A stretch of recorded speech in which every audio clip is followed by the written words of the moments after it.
Aristóteles é o mais importante filósofo da história da humanidade, sem nenhuma depreciação aos outros, mas ele é o sujeito que fez, digamos, a obra com maior contundência, maior amplitude, tanto é que nós falamos inúmeros, nós usamos inúmeros termos que Aristóteles inventou sem saber mais que usamos. E todas as obras, Platão é uma obra, no entanto, muito desorgada, e ela veio aos trancos para a modernidade, então, infelizmente, não tem a qualidade, digamos, de finalização que tem a obra platônica. Platão tem uma obra completamente preservada. Então, Platão é um problema ao contrário, né? Se Aristóteles apenas se sobrou apenas para a modernidade 10% da obra de Aristóteles, Platão tem toda a obra 100% e mais um pouco que acha-se que não é de Platão. Quer dizer, teria até aqui o problema contrário. E, embora só 10% de Aristóteles tenha vindo para a modernidade, também, felizmente, a conclusão dos especialistas que não há nos outros 90 nenhuma obra essencial perdida. Porque não há menção a nenhum... Porque muita gente que comenta, né? Quer dizer, não há nenhum comentário de ninguém contemporâneo ou imediatamente posterior a Aristóteles que diga que faltou uma obra, que mencione uma obra que seja extraordinariamente importante. Foram perdidas no estudo para a política, foram feitas 130 e poucos estudos de constituições, e só sobrou um. Os outros todos certamente seriam interessantes também, mas eles não implicam numa perda muito grande, porque eles estão referenciados no próprio livro A Política. E assim por diante. A obra botânica, por exemplo, perdeu-se inteira. Isso é uma pena, é verdade. Mas a obra botânica de Aristóteles não é como a metafísica de Aristóteles, né?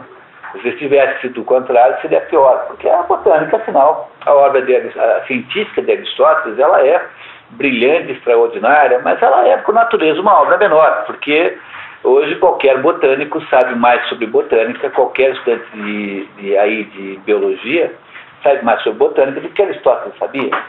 Coisa que não deve nos levar a desmerecer Aristóteles, porque, afinal de contas, né, o pior carro é sempre o primeiro. Depois os carros melhoram, né? O pior caminhão que já foi feito foi o primeiro. Depois os caminhões modernos são melhores, e assim por diante.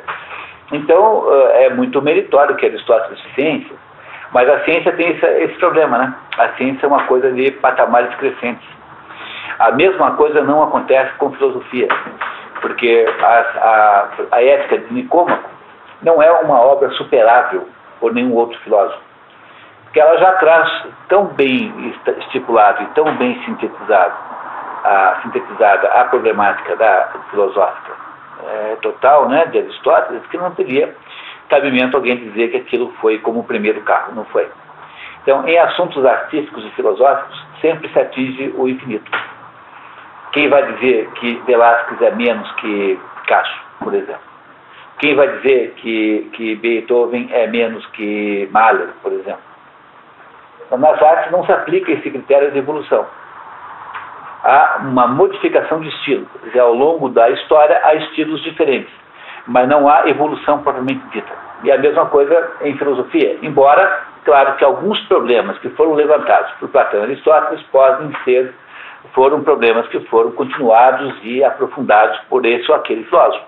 Mas não se pode dizer que a filosofia dos dois seja de alguma maneira obsoleta ou ultrapassada. Porque só isso, quem diz isso são esses analfabetos que dão aula na Faculdade de Filosofia Moderna, que não têm a menor ideia do que seja Platão e Aristóteles, que já começaram lendo Nietzsche, e que acham que tudo isso é ultrapassado, assim, que tudo isso foi resolvido.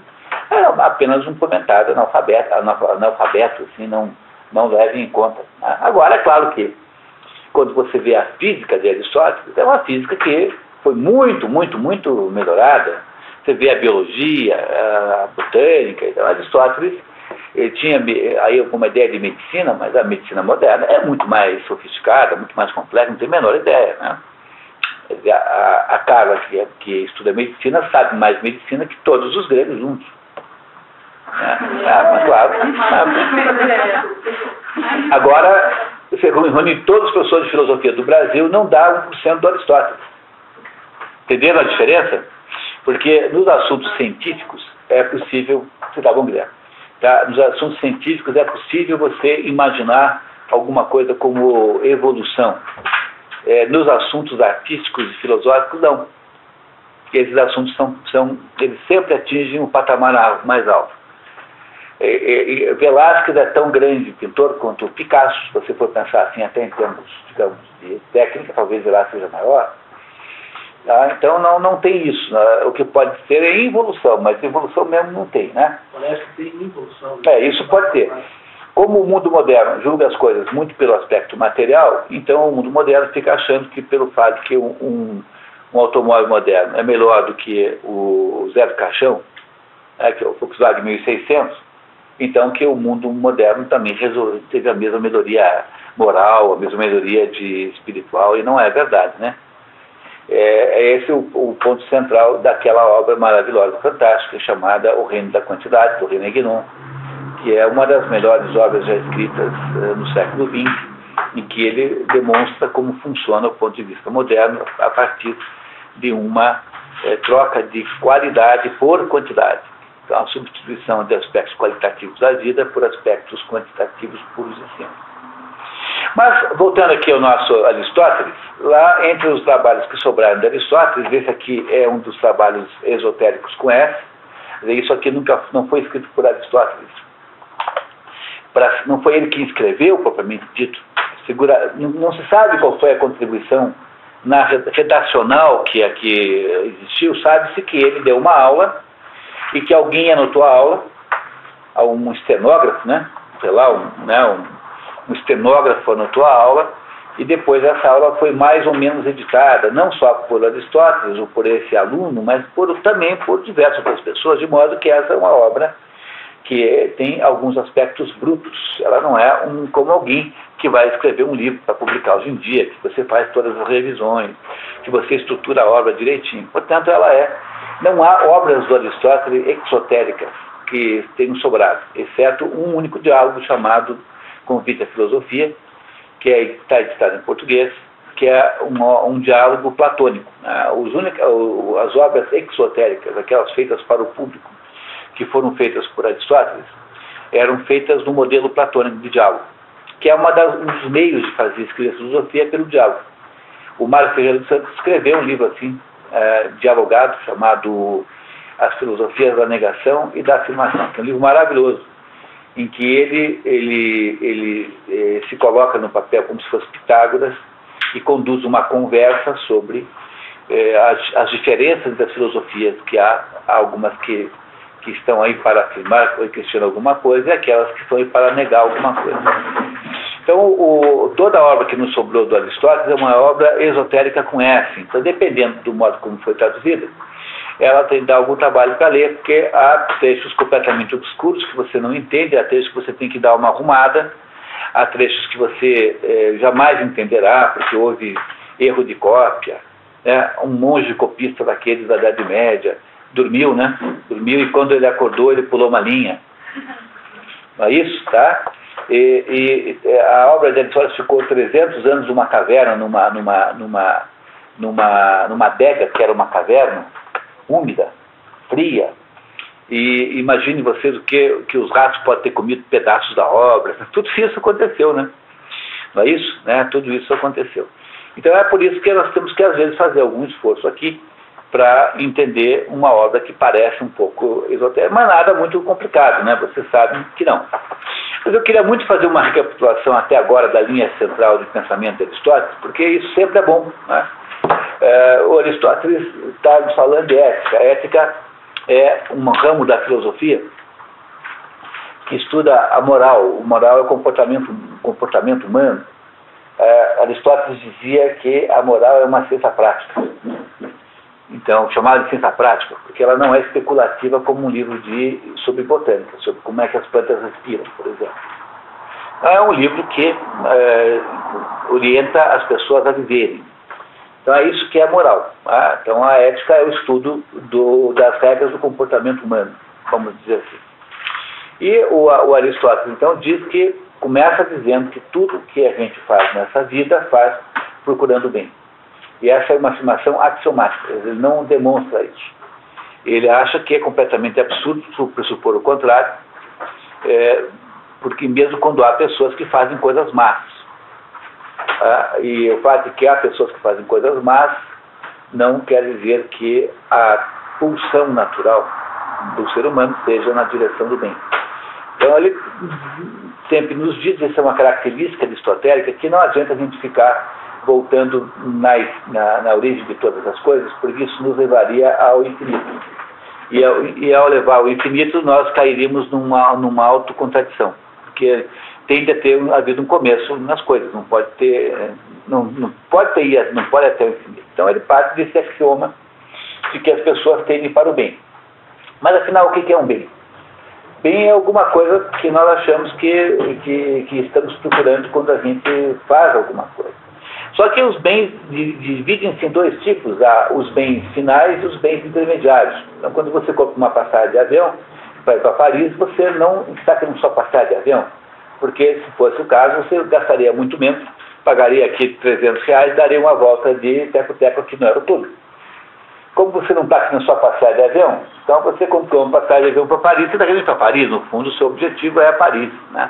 E não passagem de avião. Então a passagem de avião é um bem, o avião, a companhia aérea, a Mônica que vendeu para você a passagem, tudo isso são bens intermediários, porque no fundo você quer chegar em Paris e tomar vinho no Odemago. Não é isso? Então o problema fundamental é esse. Você, em primeiro lugar, tem que entender que há bens intermediários e bens finais. E é óbvio que o bem que se almeja na vida, que é o bem que orienta a ação humana, não pode ser um bem intermediário, tem que ser um bem final, ou seja, um bem que se quer, independente dos outros, quer dizer, o bem final maior de todos. Mas esse bem final também não é uma coisa autoexplicável, porque só por pode dizer isso, eu não sei que bem final é esse. Eu preciso lembrar que a diferença entre a concepção desse bem final das diversas pessoas. Há pessoas que acham que esse bem final está nos prazeres, está nas sensações agradáveis. Há pessoas que acham que esse bem final está nas honrarias, está no prestígio público. Há pessoas que acham que o bem final está na ação da alma segundo a razão. Então, Aristóteles, com isso, está no fundo, nos dizendo que existem fundamentalmente 3, 4 castas, né? Ele nunca fala em casta, mas essas castas estão impressas aí com toda a clareza. Então ele acha que achar que o bem final está nos prazeres acho que é um engano, porque isso é uma coisa meio animalesca. Os animais são assim. Os animais, o seu cachorro passaria o dia inteiro, a coisa que mais quer ver na vida é passar o dia inteiro comendo biscroque e sendo, né, coçado nas costas por você. Você vê uma vida melhor que um cachorro poderia ter? Não, né? Pelo dono. Então a vida buscando os prazeres é uma vida que tem alguma legitimidade, é a vida da quarta casta. No fundo é isso que ele está dizendo, ele não usa a situação casta. E que essa vida não é uma vida exatamente humana, porque ela é compartilhada com os animais. Então ela não pode ser o objetivo da vida humana, porque o objetivo da vida humana teria de ser único.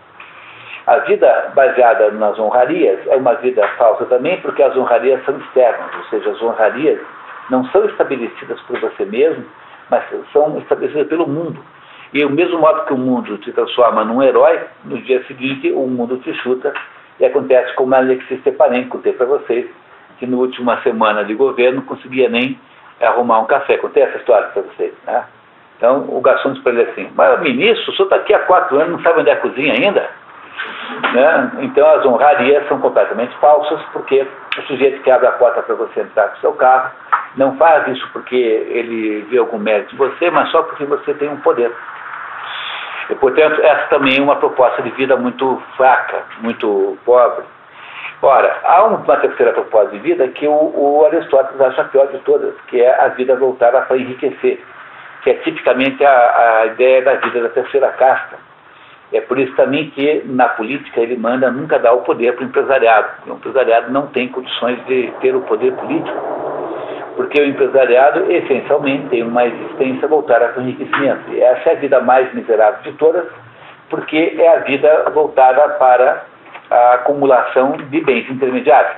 No fundo, o dinheiro que você tem só tem algum valor quando você o troca por um vidro de Chanel número 5. O dinheiro, portanto, é alguma coisa que só tem valor quando você o perde, quando você se perde dele. Porque não teria nenhum sentido você morrer e ir para o cemitério tendo 2 bilhões de dólares no banco.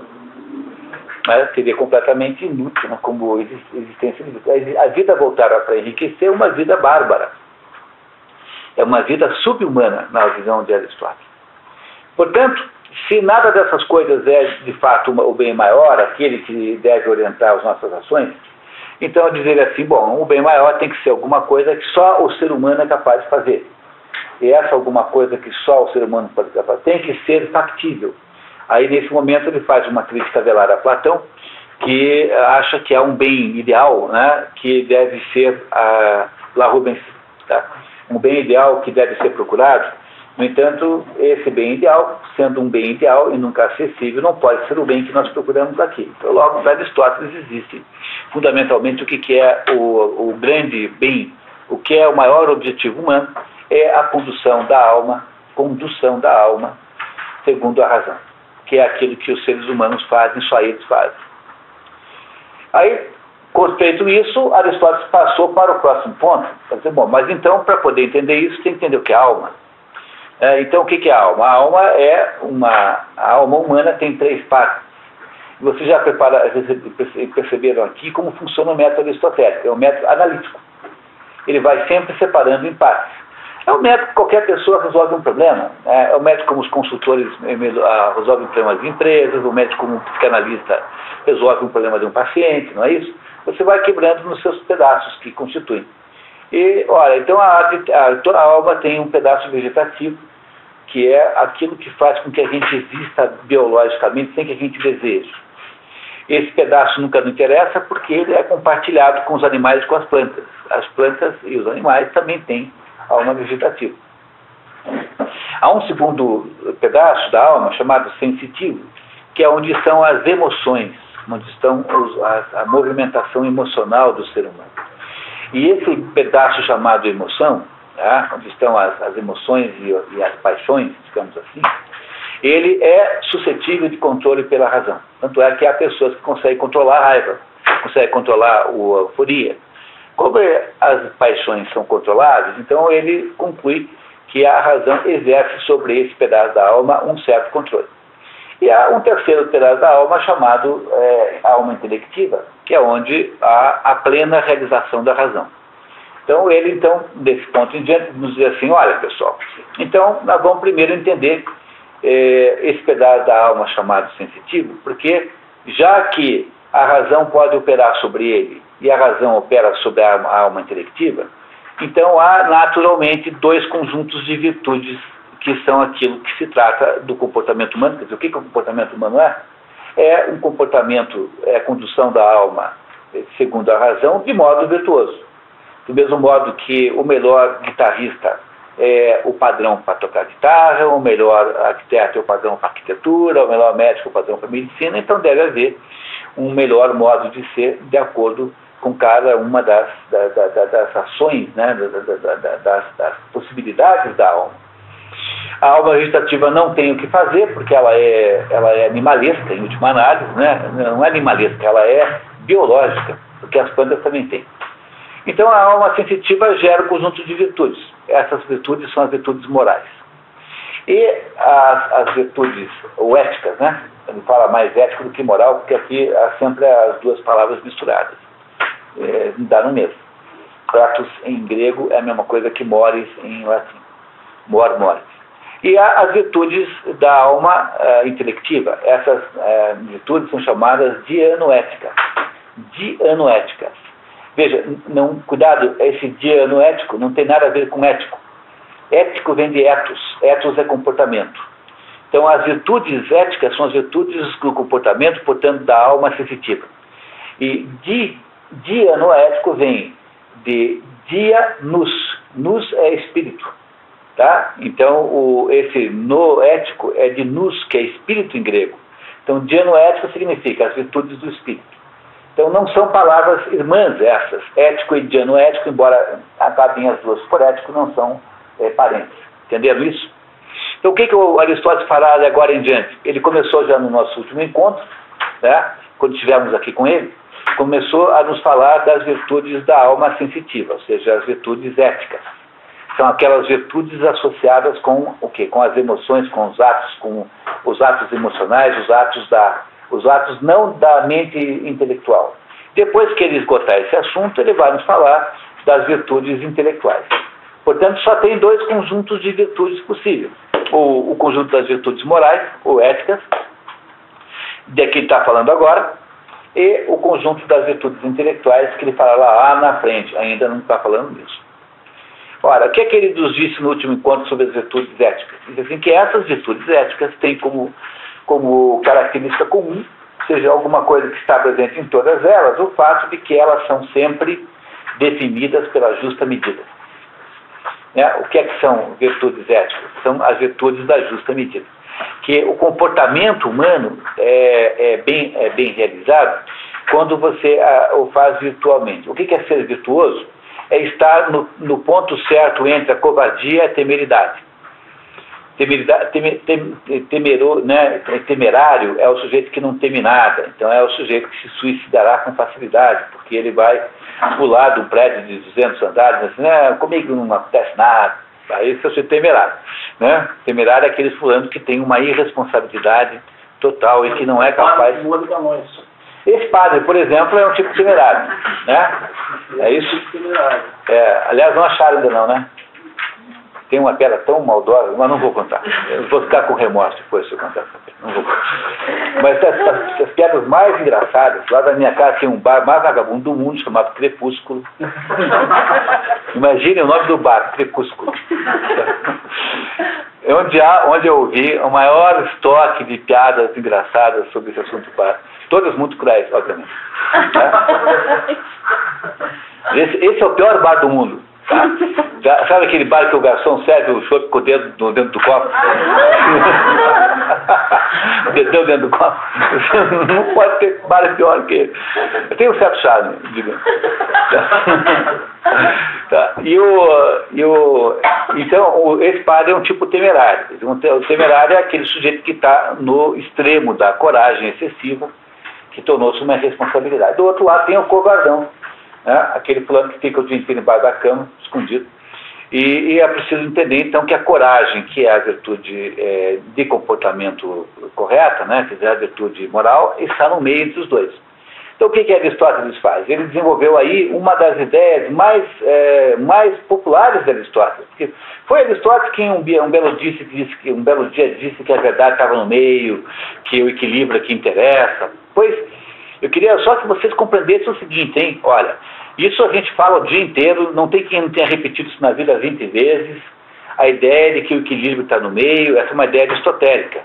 Mas isso só é válido para aspectos morais e não para aspectos intelectuais.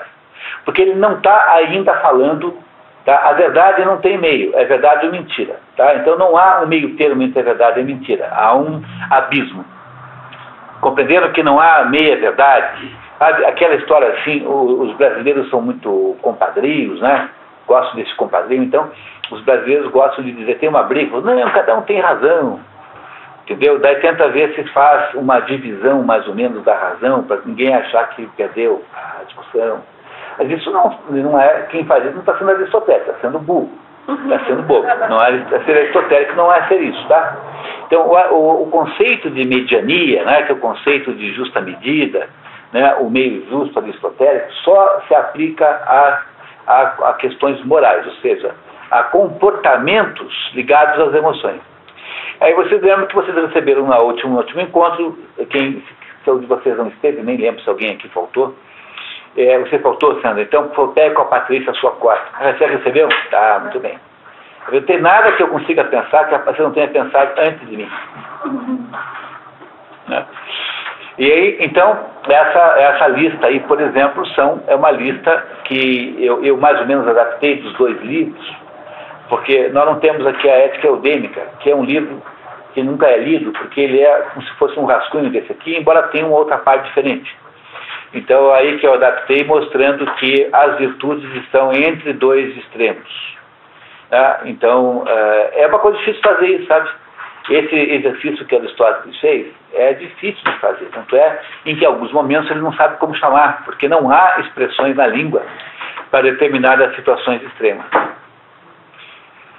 É aí que nós chegamos, tá? Compreenderam isso? Então, lembra que ele bifurcou a questão da virtude? Porque se o objetivo humano é conduzir a alma segundo a razão, de modo virtuoso, ele tem que estar nos dizendo que ele está preocupado. A alma tem 3 pedaços. Um não interessa, que é o pedaço, digamos, vegetativo, que ele é como se fosse assim uma função biológica sobre a que nós não controlamos. Aí, os 2 pedaços onde há controle é o pedaço da alma sensitiva, que é o que gera as emoções, né? As paixões, digamos assim, que é o que ele está nos ensinando a dizer, que aí só se conserta isso, só se consegue viver bem isso, se você for capaz de achar o justo meio. Mas as virtudes dianoéticas, que são as virtudes intelectuais, essas não são atingíveis pelo justo meio, porque essas são de uma outra natureza, que ele nos explicará lá pelo capítulo 6 ou 7, mais ou menos, desse livro. Está bem feito o resumo, pessoal? Todos entendendo agora? Se você entendeu o que eu falei, você entendeu o livro agora. É claro que durante esse percurso todo há vários problemas, né? Por exemplo, nós pegamos Aristóteles com vários problemas insolúveis que ele não conseguiu resolver, mas é assim mesmo, tá? Não há modo de você acertar em todas. A possibilidade de compreensão humana é sempre limitada. Bom, alguém lembra da página em que nós paramos? Quase no final do capítulo 2, né? Página 8.2, no item 8, não é isso? Então nós vamos terminar esse capítulozinho aqui e vamos já partir para o próximo.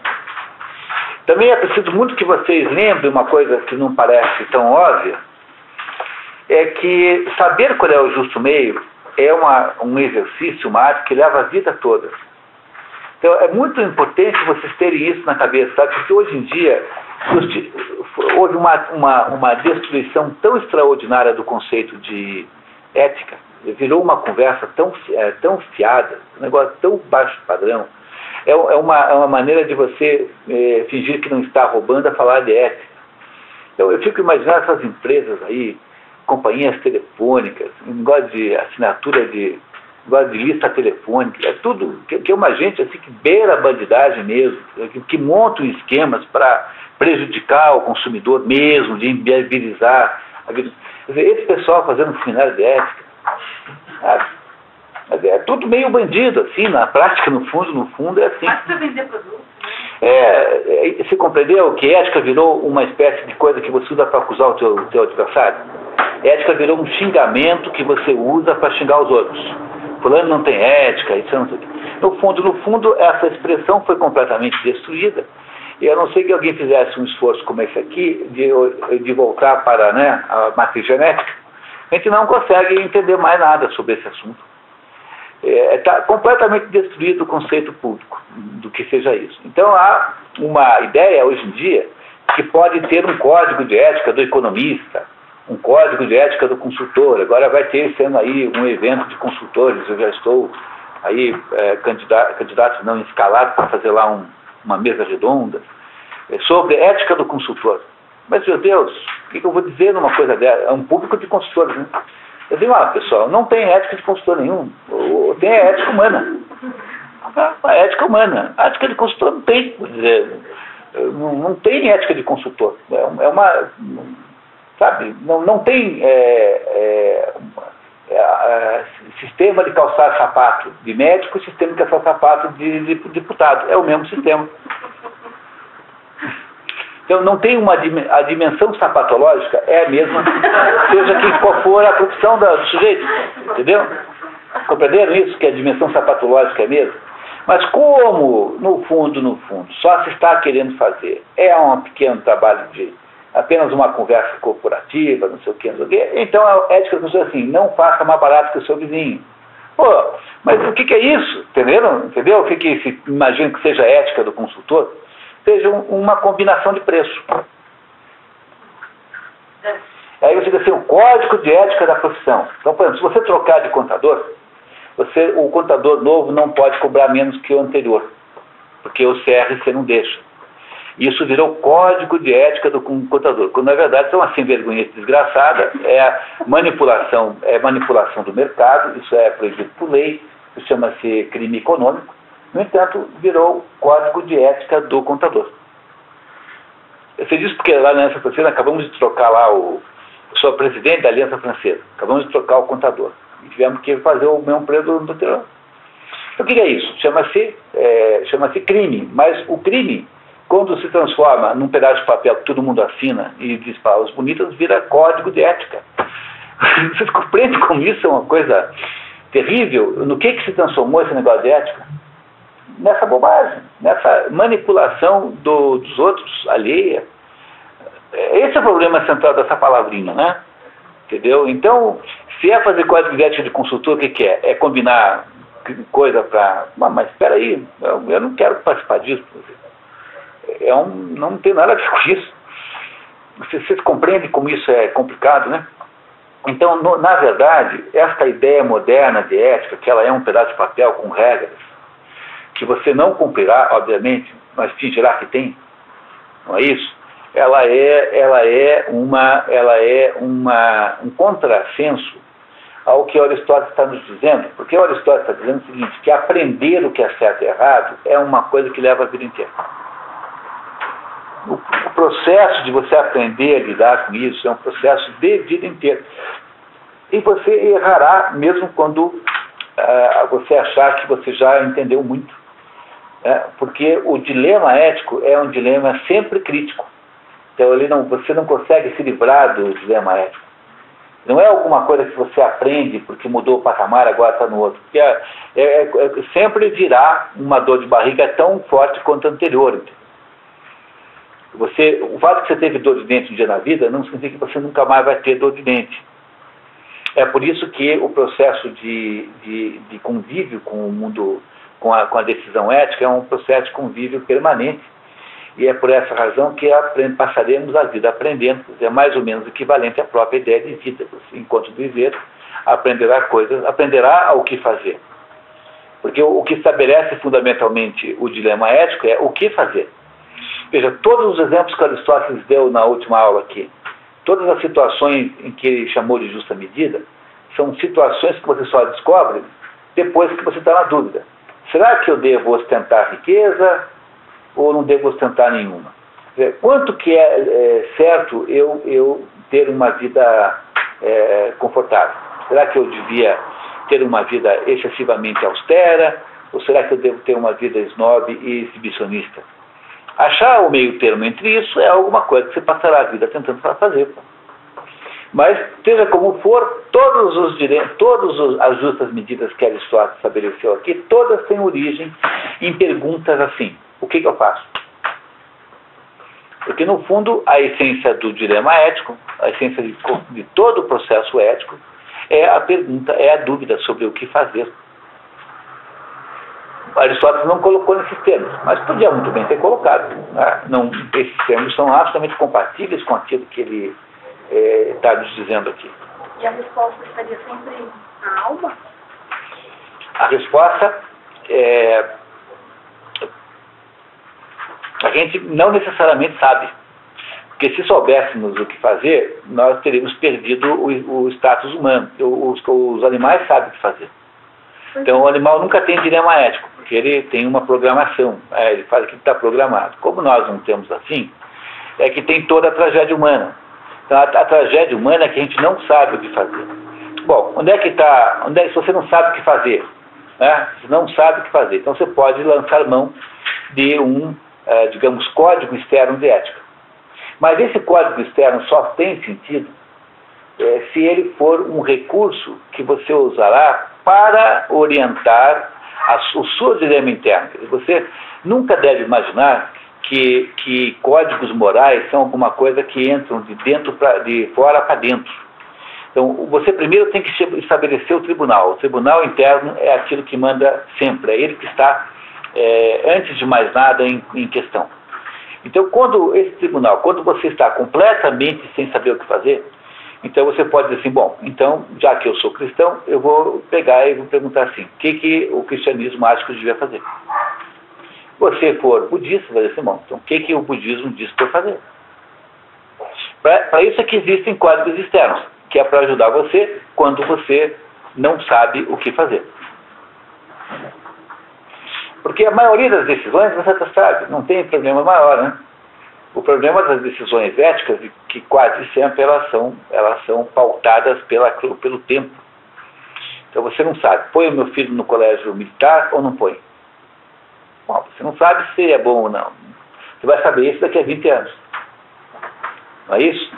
Tá? Essa é uma decisão que você não sabe, porque ela irá apenas se manifestar no final de 20 anos. E todas as decisões éticas verdadeiramente complicadas, que aquelas, por exemplo, denuncio ou não denuncio um roubo na empresa do qual participou um dos meus melhores amigos. Não é uma situação difícil de decidir? Você tem uma lealdade para com a empresa e tem uma amizade. Então, como é que você sai dessa agora? Não é? Quer dizer, a vida de volta e meia traz uma situação dessa, que você não consegue impedir de ter.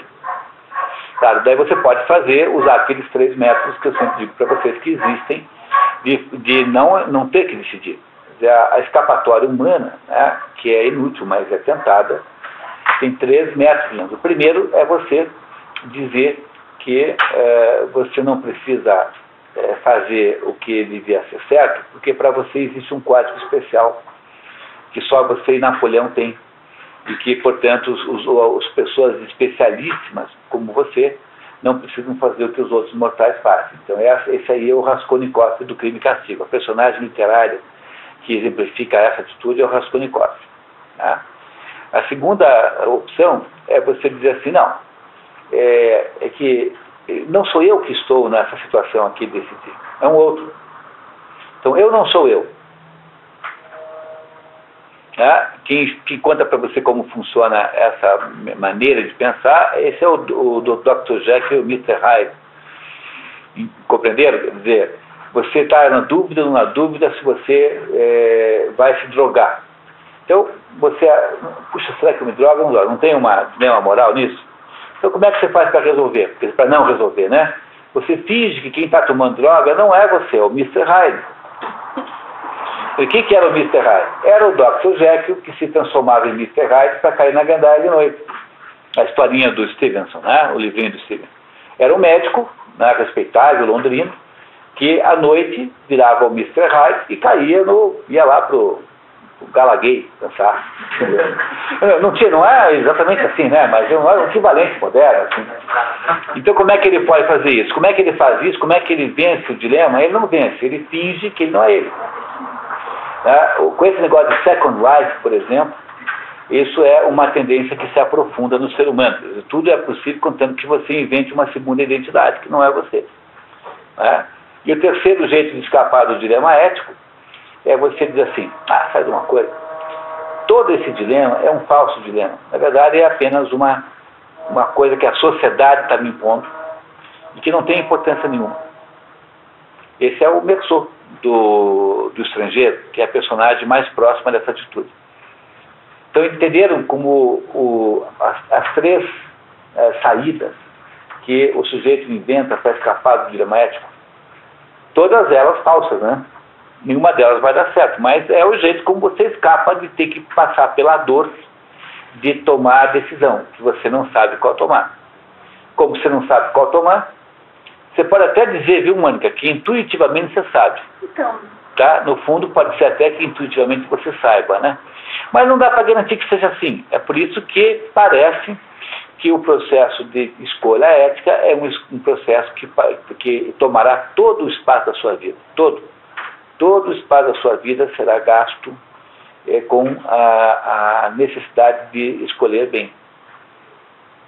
Então, como é que pode ter ética do não sei o quê, ética do outro lá? Quer dizer, isso que chamam de ética disso, daquilo outro, tirando os casos muito velhos, como a ética médica, por exemplo, né, que são princípios de conduta médica, o resto que se chama hoje de ética é tudo falsificação disso. apenas para estabelecer a legitimação de privilégios. Compreenderam? Quer dizer, o que se chama de ética modernamente tem nada a ver com isso, mas é uma apropriação da palavra, uma espécie de sequestro da palavra para uso de ganhar mais que os outros, né? Criar alguma espécie de vantagem para si. Você deu de ética de relação no crime, mas também muitas vezes, na época da guerra, Segunda Guerra Mundial, na Alemanha, delatar a presença do governo, crime não acobertado. De uma outra visão, quem escondeu e não denunciou também estava praticando uma conduta antiética. Antiética? Não, ilegal, né? Não antiética, ilegal. Não, ilegal, porque aí você terá sempre... O Aristóteles acha que o maior de todas as virtudes humanas é a justiça. Tanto é que ele dedicará um capítulo inteiro à justiça desse livro aqui.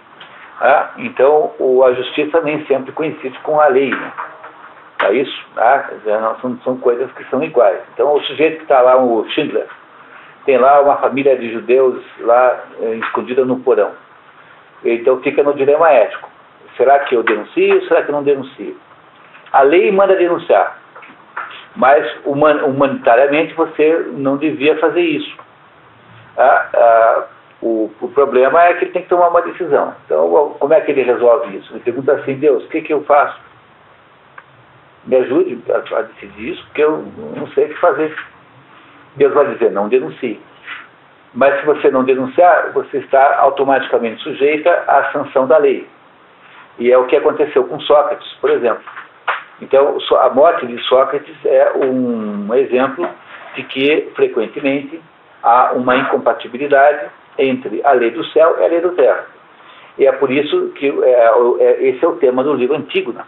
Antígona é isso, né? E essa incompatibilidade é absolutamente insolúvel. Não há o que você possa fazer para resolver isso, porque essa incompatibilidade é crônica. Ela sempre acontecerá, porque não é possível construir um sistema de justiça perfeito na Terra. E se você quiser entender esse assunto, leia um livro maravilhoso chamado O Processo Maurícios, do Jacob Wasserman, que é um livro que você acha em sebo com muita facilidade, muito barato. Só tem em sebo, mas é muito barato, porque eu acho que foi editado aí por alguma promoção de jornal, tem uns montes. Chama-se O Processo Maurícios, de Jacob Wasserman. É a história de um fulano chamado... Tem um menino de uns 16, 17 anos, chamado Edsel Andergast. Esse Edsel Andergast descobre, filho de um juiz, descobre que o pai dele havia cometido um erro judicial. Por causa disso, o tal do Maurícios tinha sido preso. E ele fica furioso com aquilo, escandalizado. O pai tem uma atitude meio diferente, né? Aquele fato, né? E aí o menino foge de casa e vai para Berlim atrás do verdadeiro culpado, vai fazer uma investigação pessoal. Tinha uma série de pistas, né? E a hora que o pai descobre que o guri fugiu de casa, embora ele soubesse onde estava, porque ele deixou, dizendo que tinha ido para Berlim, né? Mas a Berlim é grande, né? Então ele deixa o menino fazer isso. O menino pegou dinheiro emprestado da avó, mãe do pai, né? E aí o velho juiz Andergast vai lá e revê o caso e consegue um indulto para o Maurícios. Aí, finalmente, o guri reaparece com o culpado, né, com o nome do culpado, tinha uma fulana de tal lá, e o pai comunica: olha, foi indultado. Ele fica furioso, porque o indulto implica em que houve crime que foi perdoado. Entenderam a ideia do indulto? O indulto não inocenta ninguém. O indulto é um perdão por um crime que foi feito. Então, o Edson queria que o pai não indultasse, que o pai inocentasse. Compreenderam a diferença? Eu não vou contar o resto do livro, que vocês vão ler. Mas o que esse menino quer fazer é que haja uma justiça perfeita na Terra, e isso não é possível. Como não é possível haver justiça perfeita, então haverá sempre uma incompatibilidade entre a justiça do céu e a justiça da Terra. E é por essa razão que, às vezes, nós seremos vítimas dessa diferença, dessa incompatibilidade. E isso é mais ou menos adequado e faz sentido dentro do quê? Dentro da imperfeição do mundo. Porque o mundo em que nós vivemos não pode ser perfeito de jeito nenhum, porque se ele fosse perfeito, ele deixaria de existir automaticamente. Porque se Deus fizesse o mundo perfeito tanto quanto ele é perfeito, esse mundo não se diferenciaria de Deus, logo não existiria. A condição para que o mundo exista é que ele seja imperfeito. Essa é uma condição lógica, não é uma condição de vontade. Não é Deus que tem vontade de fazer isso. Deus não pode fazer um mundo perfeito. Vocês compreendem? Porque Deus não pode cancelar a lógica. Então, o mundo que Deus... Por exemplo, Deus pode intervir nos males do mundo? Pode. Pode intervir no mal aqui, no mal acolá e no outro lado. Mas se Deus interviesse em todos os males, Deus, na hora que fizesse isso, ele explodiria o mundo, desapareceria como por encanto. Porque nessa hora o mundo teria se transformado no elemento, portanto não poderia continuar existindo. Então esse é o problema central. Então, como esse mundo é imperfeito, e nós somos também imperfeitos, nós podemos, no entanto, não podemos ser perfeitos, mas nós podemos praticar atos perfeitos. Isso é fundamental aqui nesse assunto de ética. Então, você pode tomar uma decisão em determinado assunto que é perfeito. Atos específicos isolados. Mas não, você não pode produzir uma existência perfeita, porque isso não é possível. Vocês entendem que isso é a explicação para essa gente que fica aí reclamando, achando que Deus é mau, incompetente, porque fez o mundo e que tem esse e aquele mal? Mas não poderia ser diferente? O preço que nós pagamos para existir é vivermos dentro de uma determinada imperfeição. O preço que a nossa existência paga é existir imperfeitamente. Não poderíamos existir perfeitamente.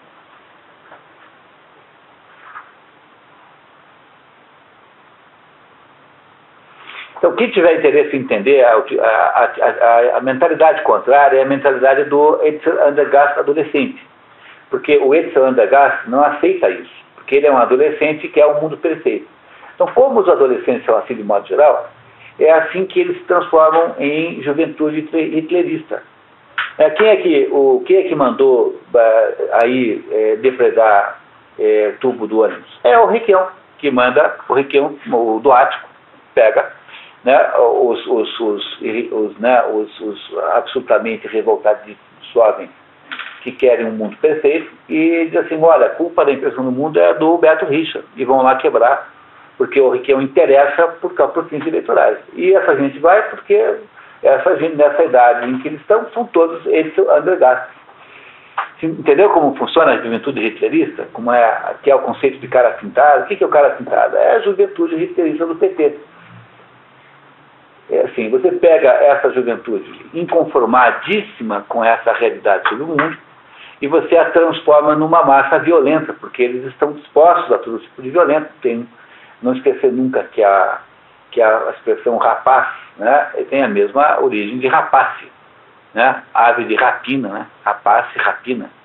Rapace e rapina é a mesma expressão. Então, potencialmente, quem é que tem o poder de ser vândalo? É o jovem, do sexo masculino, né? O vândalo, mas é o vândalo, o jovem do sexo masculino é o vândalo em potencial. É essa gente que o Roberto Requião industrializa, faz manobra nesse assunto aí de passe, não sei o quê. Essa confusão que anda por aí. Entenderam como funciona isso? Então, você precisa do Edsel Andergast para fazer a parte violenta e vistosa da revolução, que é botar a gurizada na rua para quebrar tudo. E eles são capazes de fazer isso porque eles exigem um mundo perfeito que o líder socialista promete. Como o líder socialista está sempre olhando para um mundo que não existe, dizendo assim, olha, o mundo que vamos fazer é esse mundo aqui onde não há inveja, onde não há males, onde não há doenças. Então, o que ele faz? Ele conquista a alma do sujeito que pensa que o mundo pode ser assim. E ao conquistar a alma desse jovem, ele o transforma numa arma, num instrumento de violência social. Entenderam como se formam movimentos revolucionários? É nessa base. Tá certo, pessoal? Vamos lá?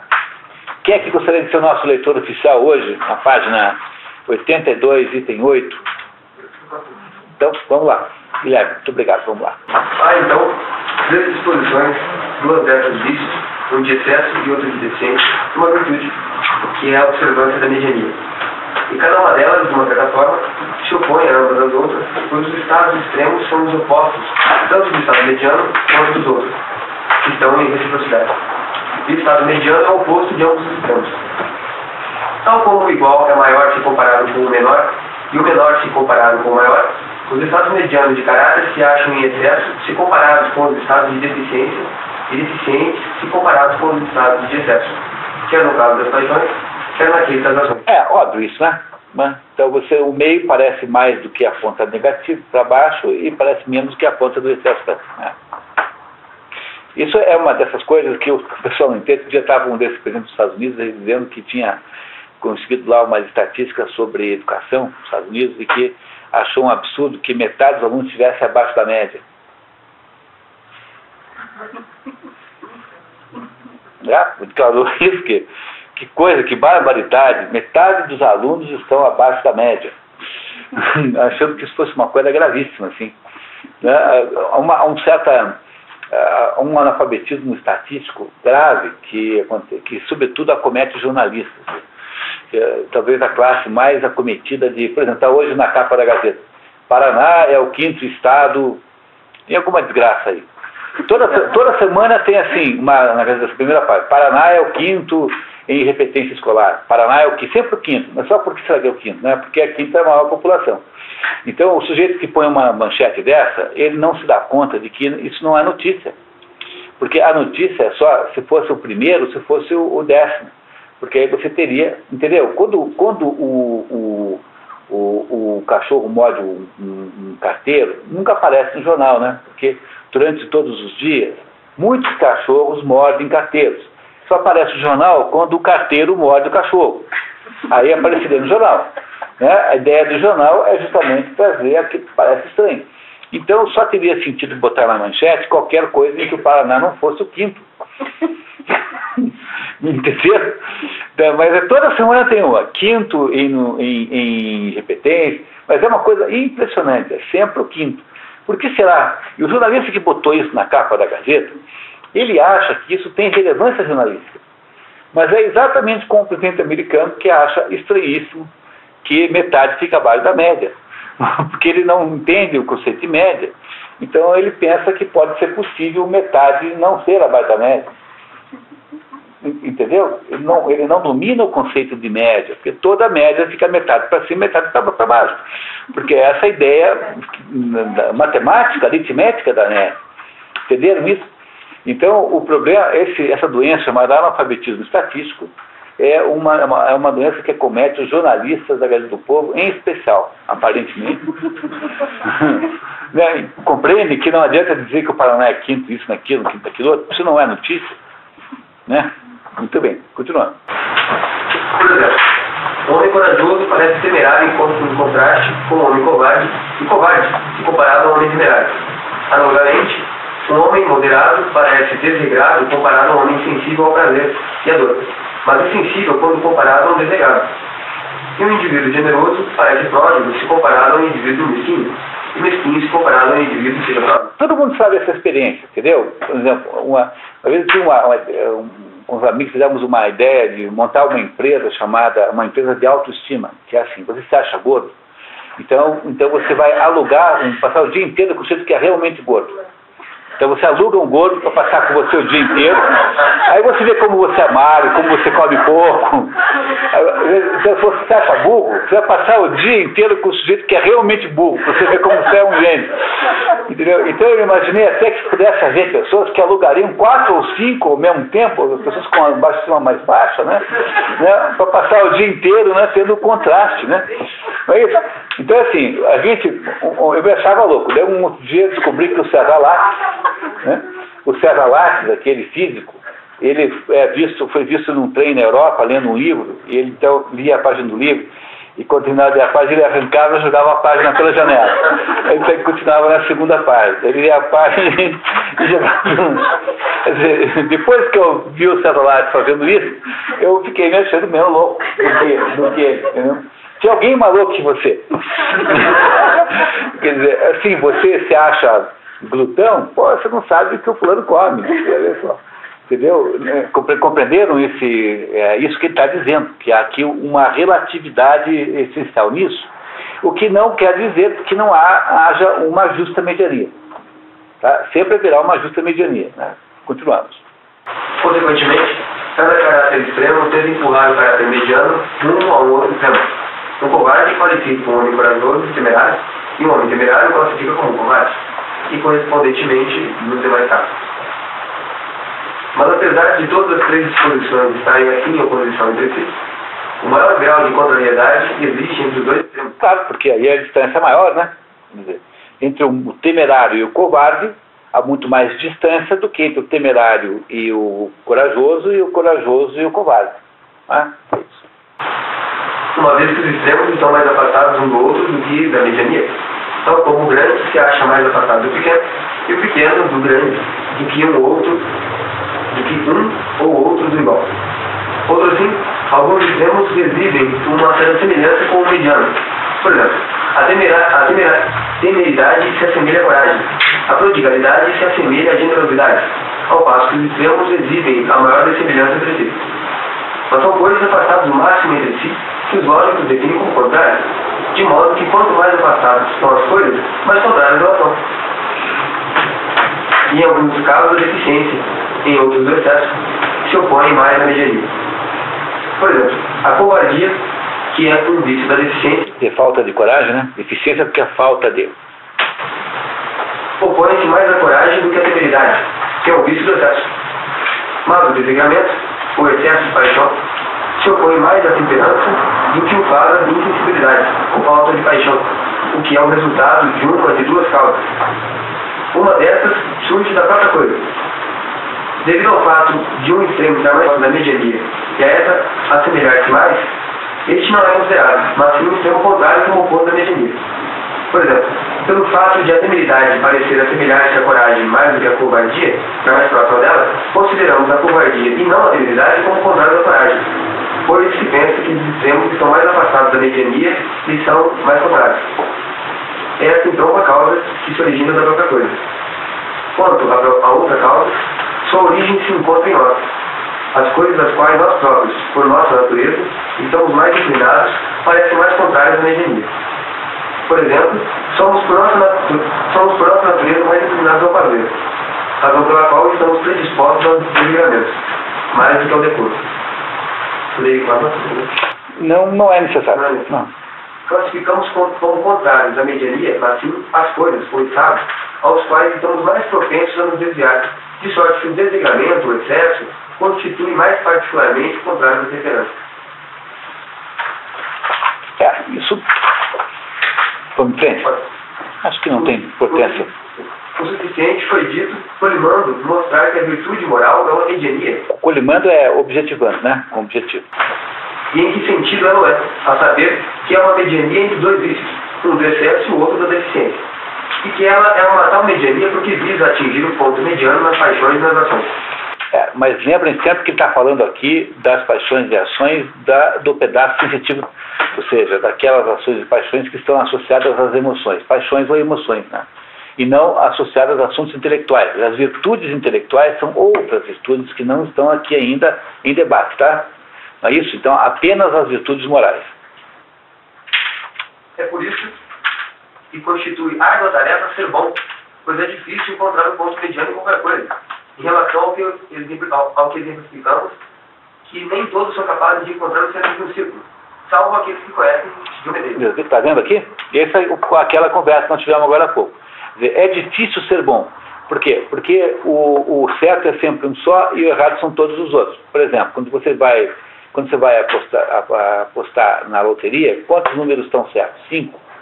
É uma única sequência. Mas as sequências erradas são todas as outras possíveis, tanto é que ninguém acerta. Então o problema central é esse. Quer dizer, essa é a dificuldade central de ser bom, porque a fórmula da bondade é sempre uma só. Você tem sempre uma fórmula só que é boa. E as outras são todas más de alguma maneira, né? Porque se afastam dessa boa de algum modo. Então é por isso que o aprendizado do comportamento é um aprendizado do melhor comportamento, da virtude ética, moral, é um aprendizado que leva a vida inteira. Nunca deixa de aprender. O que ele acabou de nos contar aqui, tá? Igualmente, qualquer um pode tornar-se irado, que é fácil, como também o é dar gargalhada. Porém, fazer a pessoa certa, da maneira certa, na medida certa, perdão, na ocasião certa, com o objetivo certo, da maneira certa, isso não constitui capacidade de todos e não é fácil. Daí ser raro, louvável e nobre a realização apropriada dessas coisas. Mas é fácil você dizer que não gasta dinheiro nenhum, você não dá nenhum centavo para ninguém, e é muito fácil passar o dia distribuindo dinheiro. Agora, difícil é saber. Por exemplo, pega o caso de um filho, concreto de um filho. Tá? Então, pega uma postura errada, não dá dinheiro nenhum. A mesada é igual a zero. Não é isso? Tá? Aí eu conheci um amigo que fazia assim, ele criou um sistema de pontos. Então, toda vez que a criança fazia o negócio certo, ele ganhava uns pontos lá, e se atingisse um certo quantidade de pontos, ganhava a mesada. É uma maneira de tentar resolver o problema, né? Só que ele era desonesto, ele, quando estava perto de ganhar, ele mudava o critério para ter que ter mais pontos para aí fazer exatamente o contrário, tá vendo? Ele era um sádico. Mas agora, veja, uma coisa é você dar para o seu filho todo o dinheiro do mundo que ele quiser, isso é fácil. Parece assim até bacana. Então, um jovem assim vai ser aquele sujeito que vai bater o carro todas as noites. Né? Não é assim? Não tem gente assim? Tem, pô, eu conheço vários, você deve conhecer gente assim. E outro lado está o fulano que não dá nenhuma opção, 0, 0, 0, 0, obrigando o filho a partir do zero. Como é que você faz para dar a mesada com sabedoria para o seu filho? Dar um dinheiro para um filho com sabedoria?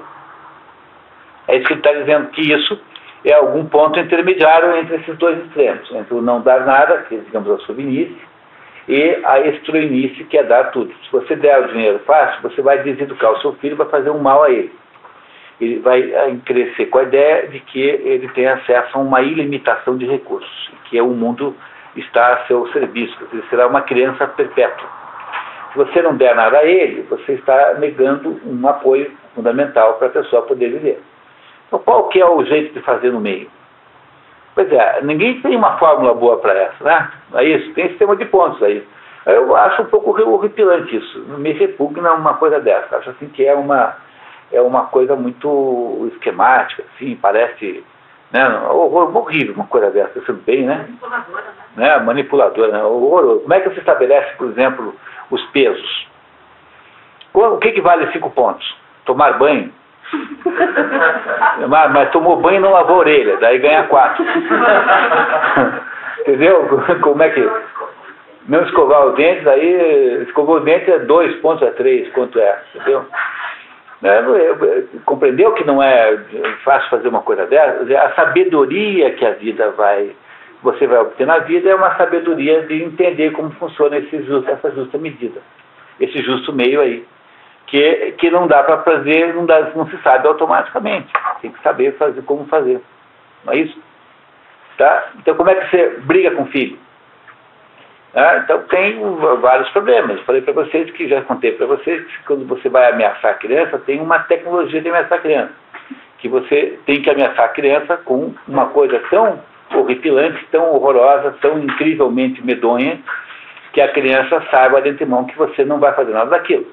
Entendeu? Assim, eu vou pegar você, vou passar uma moto niveladora por cima de você, e depois vou pegar tudo, que aqueles pedacinhos todos, vou empanar e vou fazer um jantar para as corujas.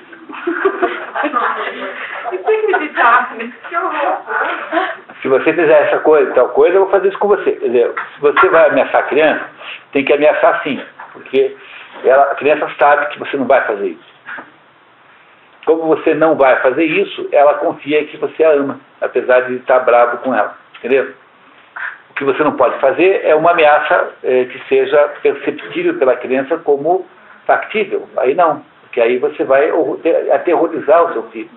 Mas se você diz para o seu filho uma coisa, você não está aterrorizando ninguém. Agora mudou, né? Jogar pela janela. Pois é. Quando as crianças eram, antigamente, quando pequenas, a ameaça horrorosa era chamar o Beria. O Beria era o chefe da polícia secreta do Stalin, e que era o sujeito pior do mundo, assim, que produziria torturas horríveis. Então, se você não for para a cama, eu vou lhe chamar o Beria. Tal. Que é uma dessas ameaças absurdas, né? Que nenhuma criança, no fundo, vai se preocupar com isso, que sabe que você não vai fazer isso, verdade. Entendeu? Entregar para o Beria. Ninguém vai fazer isso. Né? Bom, então tudo tem uma sabedoria, né? Esse é o problema aqui. Consequentemente, a primeira regra perseguida ao se evitar a mediania é evitar o extremo que mais se opõe à mediania, segundo o conselho de Carinho, a saber, pilota o navio o mantendo longe do borrife das vacas.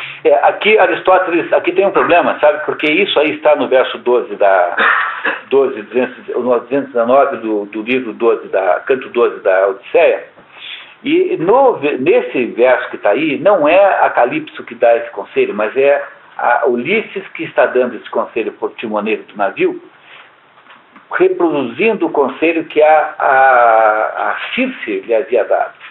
E é uma coisa muito interessante que haja essa diferença, porque houve duas uma. Ou Aristóteles errou e citou errado, né? Citou de cabeça aqui e citou mal, então aqui estaria errada a citação de Aristóteles, ou então, de alguma maneira, e o que parece ser mais provável, na época de Aristóteles, a numeração, né, a composição dos versos, digamos, a estrutura da história fosse diferente.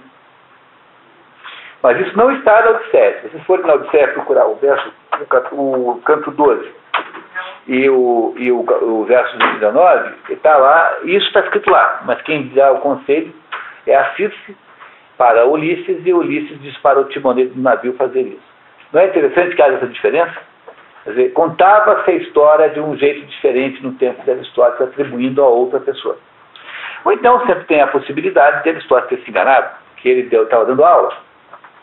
Né? Então, às vezes, você, assim, falando, você comete um erro. Uma vez eu dei uma aula inteira sobre Prometeu, falando de Sísifo, chamando Prometeu de Sísifo. E ninguém teve coragem, e a humanidade, me avisar. Nem a minha própria irmã fez isso. Nem a minha namorada fez isso. Todos sabiam. Claro que sabiam, mas ficaram lá rindo, se divertindo de mim. Ficaram lá se divertindo com o palhaço lá falando uma coisa e deu outra. Certamente foi essa a razão. Mas vocês compreenderam que isso pode acontecer com quem dando uma aula? Então esta afirmação aqui está confusa. Mas existe isso com outra história. Então o que ele disse aqui é aquilo que ele disse na página anterior, parecia um pouquinho confuso, é a mesma coisa que ele está repetindo agora. Quer dizer, entre esses dois extremos tem um ser que se parece mais, por exemplo, entre a temeridade e a covardia, qual que parece mais com a coragem? Entendeu? Entendeu o que ele quis dizer na página anterior? Que quando você tem a temeridade e a covardia como extremos da coragem no meio, qual desses dois extremos parece mais com a coragem? A temeridade. Porque é muito mais fácil a gente achar que o sujeito é corajoso do que um que foi lá e se atirou do prédio, né? Do que um que se escondeu embaixo da cama. Não é isso? Então ele está dizendo que quando a gente... Como é que é difícil de resolver? Porque existe essa desproporção. E ele está dizendo, então, fique mais perto daquele... Se você vai fazer algum inferno, fique mais perto daquele que parece ser mais parecido com a comédia. Que acabou de dizer aqui. Né? Pois dos dois extremos, um deles constitui o mais grave que o outro. Viram? É isso, né? Dos dois extremos, um é melhor, outro é pior. Por conseguinte, porquanto atingir a mediania é extremamente difícil, a segunda melhor forma de navegar... Pode dar uma notinha, por favor, aí é importante. A compreensão do texto aqui é particularmente problemática, levando a uma ambiguidade quase inevitável. Poderia ser igualmente, como atingir a mediania extremamente bem é difícil. Entretanto, a tradução acima nos parece a mais coerente do ponto de vista do contexto. A segunda melhor forma de navegar, como indica o provérbio, é assumir o menor dos males. Tecnicamente, seria melhor os remos na falta de vento, ou seja, apelar para a força humana dos braços quando não se pode encontrar com a força eólica. E a melhor maneira de fazê-lo será a maneira que descrevemos. A segunda regra consiste em observar a quais erros nós mesmos estamos mais propensos, visto que, por natureza, diferentes indivíduos tendem a diferentes erros, e descobriremos quais são atentando para o prazer ou dor que experimentamos. A seguir, teremos que nos arrastar na direção oposta, pois, rumando para longe do nosso erro costumeiro, estabeleceremos um curso mediano. É o método utilizado pelos carpinteiros para endireitar madeira enterrada. Que interessante, né? Não é isso? Muito bem. Em terceiro lugar, temos em tudo que está, mais do que qualquer outra coisa, de guarda contra o que é prazeroso e contra o prazer. Porque quando este está em julgamento, não somos juízes imparciais. O procedimento correto é, portanto, encarar o prazer como os anciões do povo encaravam Helena, e empregar ou repetir o discurso que dirigiram a ela em todas as ocasiões, pois se assim descartamos, teremos menos probabilidade de nos extraviar.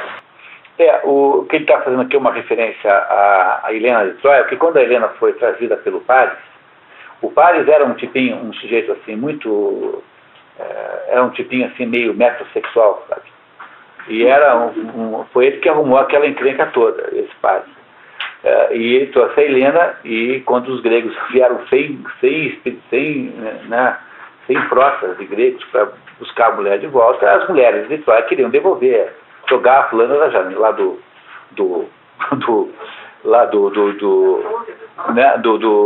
da murada, né, abaixo, né, porque qual seria o sentido, né? Os homens é que não fizeram. E os homens estavam tão absolutamente fascinados com a beleza da Helena que não foram capazes de fazer isso. Então, os anciãos, né, diz assim, encara o prazer como os anciãos do povo encaravam Helena. Então, encaravam com um perigo. Né? Achavam que havia um perigo para os nossos filhos. Essa é a expressão da Ilíada. Ela representa um perigo para os nossos filhos. Mas os jovens, né, os que mandavam, não toparam a ideia de devolver-nos. E depois deu tudo que deu, né? Aquela confusão toda com toda a morte e destruição que aquilo gerou. Então aí que está o problema, que ele está dizendo aqui para nós que os prazeres funcionam como uma mulher muito bonita, que é uma tentação irresistível. É preciso ter uma atitude de cuidado com isso. Essas são, em síntese, as precauções que nos capacitarão da melhor forma a atingir a mediania. Mas não há dúvida de que se trata de difícil tarefa, especialmente em casos particulares. Por exemplo, não é fácil determinar de que maneira, com quais pessoas, com qual tipo de fundamentos e por quanto tempo se deve estar irado. E com efeito, por vezes louvamos homens que erram do lado da deficiência nessa matéria e os qualificamos de brancos. E por vezes, aqueles que não demoram a ficar irados e os classificamos de viris. Entretanto, não repreendemos alguém que se desvia um pouco do rumo certo, seja do lado do demasiado ou daquele do insuficiente, mas alguém que se desvia mais largamente, uma vez que seu erro é percebido. Entretanto, em que grau e quão seriamente deve alguém errar para ser repreendido, não é algo fácil de ser determinado pela razão, pois, efetivamente, não é fácil definir nenhum objeto da percepção e as questões de grau dependem de circunstâncias particulares, a decisão ficando a cargo da percepção. Assim, o que se mostra claro é que a disposição mediana em cada setor da conduta é louvável, embora devamos por vezes nos inclinar para o excesso e por vezes para a deficiência, uma vez seria este o modo mais fácil de atingir a mediania e um... Entenderam o que ele falou aqui? Que coisa extraordinária e muito importante. Ele falou assim, olha, como é muito difícil saber qual é a justa medida, o ponto no meio, então o que interessa no fundo é você estar o tempo todo tentando encontrar. Quer dizer, a disposição para o meio, que é isso que é a vida humana. Entendeu? Você não sabe qual é o meio, porque o meio é muito difícil. Porque cada situação concreta exige uma determinada avaliação. Então, cada batalha, o que é covarde e temerário numa certa batalha? Não é isso? Você nunca sabe qual é, porque as batalhas variam e isso pode variar, as circunstâncias variam. Então, como no fundo, você não tem a fórmula do meio pronta, não porque ela é dificílima de saber, no fundo o que faz uma pessoa ter uma virtude moral é estar o tempo todo tentando encontrar o meio. Né? Ter uma atitude de encontrar o meio. Por isso é que alguns teólogos dizem que é muito melhor um pecador do que o santo, porque o santo é um sujeito que não tem mais o que fazer, entendeu? O cristianismo não foi feito para santos. Não precisaria de ter o cristianismo se fosse todo mundo santo. O santo está resolvido já, que a gente já resolveu o problema. O cristianismo é alguma coisa que serve para quem é pecador. Por isso que o Mário Ferreira dos Santos escreveu um livro maravilhoso chamado o Cristianismo, a Religião do Homem, que é essa tese, mostrando que ele é, de certo modo, a melhor de todas as religiões que você possa procurar. Né? Tem uma superioridade, digamos assim, em relação às outras. Muito bem, pessoal, continuamos? Estamos firme aí? Então, com esse capítulo, no livro 2, né, Aristóteles nos falou do quê? Das virtudes morais, as virtudes éticas, né, ou morais, que é a mesma coisa. Dizendo que as virtudes morais, que são o controle das emoções, das atitudes, dos atos humanos, esse controle das emoções, ele é feito procurando-se a justa medida entre dois extremos que são igualmente vícios, um por excesso e outro por falta. E que acabou, no final, nos dizendo, né, dando alguns conselhos práticos de como é que se faz isso. Ele voltará a esse assunto, tá? Não se preocupe. Mas agora ele vai aprofundar um pouquinho mais e vai agora nos falar sobre, já que a virtude consiste na atitude, na ação, né, na ação humana. Ele vai, então, agora tentar nos mostrar que só tem sentido e verdadeiramente digno de ou elogio ou de repreensão apenas aqueles atos que forem voluntários de alguma maneira, ou seja, aqueles atos que foram feitos, que sejam feitos em plena consciência disso.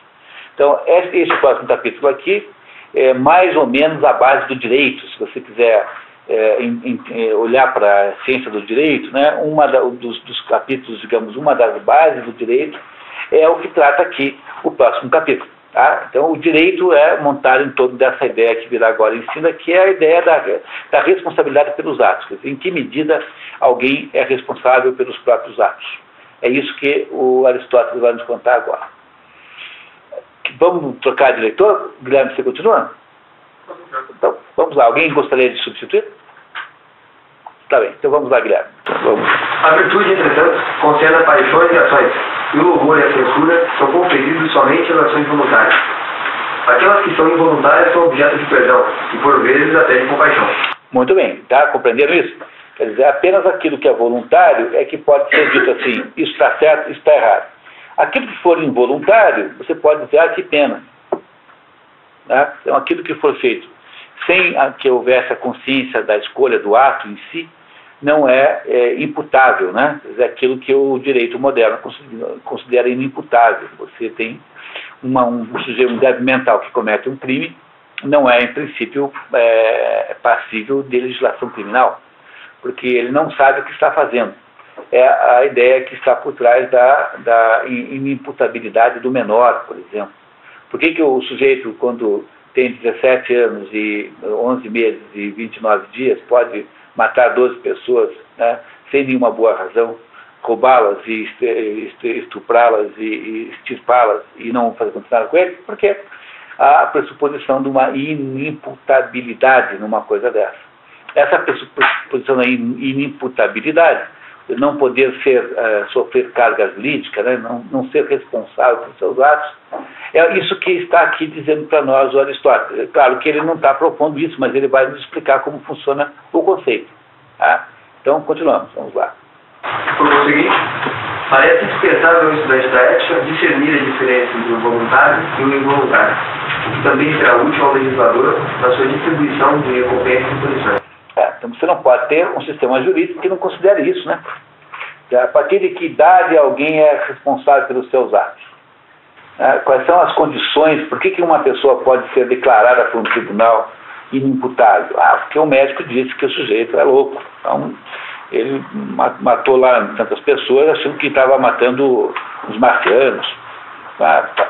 Como é que você vai prender alguém assim? Não dá. Afirma-se geralmente que as ações são involuntárias quando realizadas sob compulsão ou através de ignorância. e que um ato é compulsório quando sua origem é externa, sendo de tal natureza que o agente, que é realmente passivo, nada contribui para ele. Por exemplo, quando é levado a algum lugar pela força das intempéries ou por indivíduos que o têm sob o poder dele. Quando tem alguém com um revólver na sua cabeça, mandando você fazer isso ou aquilo, esse ato não é um ato voluntário, é um ato voluntário ou não é um ato voluntário. Então, ele vai discutir filosoficamente isso. Não vamos supor que seja involuntário, mas é um ato originado por uma coação. Uma coação tira a voluntariedade do ato. Então, no fundo, o que ele quer dizer é o seguinte, é que aquilo que caracteriza um ato completamente voluntário é o fato de você ter uma escolha plena sobre as opções ali a serem feitas. Compreenderam? Então eu posso escolher A ou B sem que eu não esteja pressionado nem por A nem B. Esse é o ato, digamos, mais voluntário de todos, o ato voluntário por excelência. Essa é a ideia central. Agora, há atos que não são assim. Nem todo ato tem essa natureza. É isso que ele está querendo nos mostrar aqui. Eu trouxe um esquema para vocês, ó. Como sempre, né? Esses esquemazinhos aqui, que aqui é uma tentativa de resumir a ópera aqui, desse capítulo, quase todo, tá? Que é da natureza moral dos atos humanos. Não se preocupe muito com ele por enquanto. Vamos tentar ver o raciocínio de Aristóteles. Daqui a pouquinho a gente volta nele. Mas há alguma dúvida com respeito a ações realizadas de uma alternativa pior, ou contemplando um objeto nobre. Como, por exemplo, quando um tirano, que tem os pais e os filhos de homem em suas mãos, ordena que ele realize algo vil, tendo seus poupados se o realizaram mortos, e recusar a realizá-lo. Então, esse ato aí é um ato voluntário ou é um ato involuntário? Então, alguém prendeu sua família e fala assim, bom, então agora, se você quiser que eles vivam, abra o cofre do banco e me entregue 20 milhões. Então, sequestraram um gerente do banco para fazer isso. O ato que o gerente pratica de abrir o cofre é um ato voluntário ou involuntário? Porque se for um ato voluntário, esse ato será julgado como um crime. Não é? Então, se você achar que aquela pessoa vai ser considerado ladrão de bancos. Mas é um ato voluntário de verdade? Não é difícil de saber isso? Veja bem que não é uma dúvida fácil essa. Quanto por cento, quanta responsabilidade tem o fulano que abre um cofre para salvar a vida da família que está ameaçada de morte? Quanto? Tá? Pense bem quantas pessoas na vida não fizeram isso, por exemplo, nas guerras, isso aconteceu o tempo todo. É capturado o refém, né? Tem um refém. O refém está lá ameaçado de morte. O que você faz? Você cede às exigências dos sequestradores ou você sacrifica a vida dos reféns? Não é um dilema moral extraordinário? Quer dizer, quanto este ato que você praticará foi ou não foi voluntário? É isso que ele está perguntando. E não é fácil de saber essa resposta. Quer ver como ele vai nos mostrar várias matizes diferentes disso? Está aberto ao debate se tais ações são voluntárias ou involuntárias. Um caso que guarda alguma semelhança com esse ocorre quando, durante uma tempestade no mar, joga-se a carga ao mesmo. Fora das circunstâncias, ninguém voluntariamente se livra de seus bens, o que faria, contudo, qualquer homem sensato para salvar a própria vida e a de seus companheiros no navio. Atos dessa espécie são, portanto, mistos ou compostos. Todavia, aproximam-se mais da classe dos... Está dizendo que são atos voluntários. Tá? O ato, mesmo quando você está pressionado por uma circunstância externa, como, por exemplo, alguém que tem que ou diminuir a carga ou afundar, não é isso? Ou diminuir a carga ou afunda. Então, há uma pressão externa que é a tempestade. Então, o ato de diminuir a carga continua sendo um ato que você tomou deliberadamente, portanto, ele é voluntário. Tá? Ele é voluntário, mas ele não é um ato voluntário completamente livre, porque ele foi, de alguma maneira, cerceado, ele foi, de alguma maneira, contingenciado por alguma coisa que ocorreu. Do mesmo modo que o ato de abrir o cofre foi circunstanciado por uma força que o influenciou, mas o ato de abrir o cofre continua sendo um ato voluntário. Eu não sei se vocês compreendem que isso é uma coisa, não que não tenha atenuantes, entendeu? Pode ter atenuantes, mas ele está querendo, no fundo, aqui, dizer que há uma responsabilidade, no final das contas, do agente do ato, né? O agente, portanto, do ato. O agente que age, né? A protagonista do ato, no fundo, será sempre responsabilizado por ele. Vamos ver como é que ele explica isso. Vamos ver. Pela vez, aproximam-se mais da classe dos voluntários, pois no efetivo momento em que são realizados, são eleitos ou queridos. E a finalidade ou motivo de um ato varia segundo a ocasião, de sorte que os termos voluntário e involuntário deveriam ser empregados com referência ao momento da ação. Agora, a ação real nos casos em pauta é realizada voluntariamente, pois a origem do movimento das partes do corpo que atuam como instrumentos do ato reside no agente. É você que abre com a sua mão, com a sua chave. E quando a origem de uma ação encontra-se em si mesma, está no poder de alguém realizá-la ou não. Você pode abrir ou não, porque só você sabe o código, né? Então você, no fundo, pode dizer eu também não abro. Por isso é que é voluntário. Compreenderam que é voluntário? Porque o ato de fazê-lo é o ato que pertence a você. Ele é um ato voluntário sob constrangimento. É outra coisa, mas continua sendo um ato voluntário. Compreenderam que ele está querendo... ele não abre mão da responsabilidade pelo ato, a responsabilidade humana pelo ato real que o ser humano produz? Tais atos são, portanto, voluntários, embora talvez involuntários independentemente das circunstâncias, pois ninguém optaria por realizar qualquer dessas ações em si e para si mesmo. Voluntários, mas eles são, de certo modo, involuntários. Depois a gente vai entender por quê, tá? Então, tem nesse ato sob coerção um componente misto. Ele é um ato misto, que tem um componente voluntário e um componente involuntário. Compreenderam como ele está raciocinando? Porque seria uma absurdidade você transformar a pessoa numa pessoa autônoma, tá? Como se ela tivesse tirado uma chave apenas. Não, ela poderia não ter aberto o quarto. Na Divina Comédia, tem um episódio que os que fizeram a Divina Comédia comigo vão lembrar certamente, muito interessante, em que tem um dos 7 céus, dos mais baixos, estão as pessoas que traíram seus votos.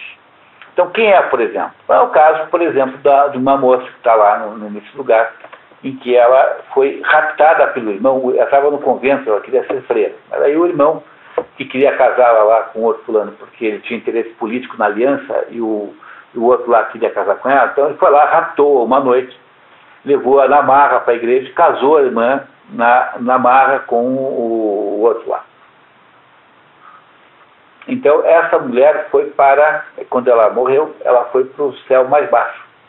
E aí Dante pergunta assim, mas, pergunta para Beatriz, né, que era quem o conduzia céu acima, né? Mas Beatriz, se ela foi obrigada a ir, se ela não, por que ela não vai para o céu mais alto? Por que ela está num céu baixo? Se ela foi obrigada na marra, ela não pôde resistir à coerção. Aí a Beatriz explica assim, não, é porque depois que ela casou, ela sempre poderia ter voltado. Quer dizer, ela poderia ter escolhido voltar em algum momento. E esse ato é que a torna responsável pela sua situação. Se ela tivesse sido raptada, né? Foi raptada pelo irmão. E tivesse casado na marra. Então, isso não teria importância nenhuma. Mas o problema aí é que depois que ela estava casada, depois que ela não estava mais sob coação, ela não voltou. Ela não exerceu a possibilidade de voltar. Porque no ato do rapto, ela não podia resistir, não tinha opção. Então, você já percebe nisso, né? Não sei se vocês repararam, mas o que caracteriza essa situação de voluntariedade ou não é a capacidade de escolher entre a decisão A ou a decisão B. Não é isso? Essa capacidade de escolher é que caracteriza a voluntariedade do ato. Então, continuamos. Às vezes, realmente, os homens são louvados por ações dessa classe mista, a saber, quando se submetem a algum infortúnio ou sofrimento, como o preço de algum objeto grandioso e nobre. Isso embora se o realizarem sem tal motivo sejam censurados, uma vez que é desprezível submeter-se a um grande infortúnio sem proveito algum, ou somente com proveito irrisório. Em certos casos, ademais, tal submissão, embora não seja louvável, é desculpada. Quando alguém realiza algo errado, por medo de penas que impõem pressões excessivas sobre a natureza humana, as quais ninguém poderia suportar. Por exemplo, alguém que entregou alguém sob, que denunciou alguém sob tortura, um ato como esse é um ato voluntário, mas extremamente coagido. Portanto, nesse caso aqui, a pessoa teria, obviamente, essa culpa seria enormemente atenuada, não é isso? Embora tenha sido um ato voluntário, não foi um ato voluntário pleno. Você não fez uma coisa má em si própria, mas você submeteu-se a um conjunto de equações externas que era irresistível. Então, nesse caso, há a possibilidade do perdão deste ato. Não é isso? Tá? É isso que ele quer dizer. Ele está querendo estabelecer. Se vocês se dão conta que isso aqui é a teoria do direito, no fundo, essa teoria do direito. Um advogado entende isso aqui tudo com a maior facilidade. Né? Continuamos. Entretanto, parece haver alguns atos para cuja realização não se pode obrigar alguém, sendo que é preferível submeter-se a mais dolorosa e terrível das mortes a realizá-los. Por exemplo, julgamos visível que Alcmeon, na peça de Eurípides, pode ler. Eurípides, esposa do rei de Argos, Anfiarau, é subornada ao preço do colar para que convença o marido a participar do ataque dos 7 contra Tebas. Induzido a fazê-lo e, ao mesmo tempo, convencido de que pereceria nessa expedição, o rei ordenou que seus filhos, entre eles Alcmeon, vingassem sua morte matando Eurípides, e, para obrigá-los a não o desobedecerem, ameaçou-os de invocar os deuses para que padecessem fome e a desdita de não poderem ter filhos. Quer dizer, o que Aristóteles acha ridículo que alguém seja coagido com uma ameaça dessa. Entendeu? O sujeito tem que vai matar a mãe para vingar o pai que iria morrer no ataque a Tebas, dos 7 generais que atacaram Tebas, com base quer dizer, como se o filho fosse coagido a matar a mãe, porque Orestes mata a mãe como vingança da morte de Agamenon, pai dele. Mas aqui não, aqui esse fulano vai matar a mãe porque o pai disse que se ele não fizesse isso, ele iria pedir para os deuses que ele passasse fome. Então Aristóteles acha que essa de fato é uma situação muito ridícula mesmo. Mas aqui não há aí uma boa razão para você, não há uma coação verdadeiramente forte para que você vá matar a sua própria mãe. Entenderam? Entenderam que isso não é uma coação suficiente? Tá? Às vezes essas coações você aceita sentimentalmente. Uma vez um amigo meu queria que fosse dar um curso sobre gerenciamento de tempo no Senac. Eu não sei fazer isso, não vou dar. Não, mas se você não for, eu nunca mais falo com você. Então, tendo em vista essa horrorosa ameaça, essa medonha e horrível ameaça, eu fui lá dar um curso de meia hora sobre gerenciamento de tempo, que era para gerenciar o próprio tempo do curso. Mas compreenderam esse problema? Que às vezes os argumentos para você que de coação são ridículos. Não é isso? São absolutamente ridículos. Continuamos. Mas é às vezes difícil decidir até onde devemos ir na escolha da realização de um dado ato de preferência sobre uma dada pena, ou a suportar uma dada pena de preferência a cometer uma determinada ação. E é ainda mais difícil ser fiel à nossa decisão, uma vez que na maioria dos nossos dilemas a pena da ameaça é dolorosa e a ação a qual nos forçam é desonrosa, razão pela qual o louvor e a censura são conferidos em função de cedermos ou não cedermos a tal compulsão. Lembre que compulsão aqui nunca é no sentido psicanalítico da palavra, tá? Compulsão aqui é um constrangimento externo, tá? Constrangimento, compulsão é o que é compulsório, que é obrigado, né? Ou seja, aquilo que é obrigado, que obrigam a fazer, mas externo, tá? Então, cuidado com essa palavra compulsão, que ela lembra essas compulsões psicológicas aí, não é esse sentido de compulsão, tá? A compulsão aqui é cerceamento externo, no sentido de obrigarem você a fazer isso ou aquilo. Acho que podíamos parar um pouquinho, pessoal, são quase 9 horas, que tal? Parando 10 minutos? Voltamos daqui a 10 minutos? Que tal? Então, vamos lá, né? Aí, André não veio, não veio, Carlos tá, não veio, Cláudio não tá, não tá, Cláudio veio, Rodrigo não veio, Rodrigo não veio, Rodrigo tá aí, Ana Cristina tá aí, 1, 2, 3, 4.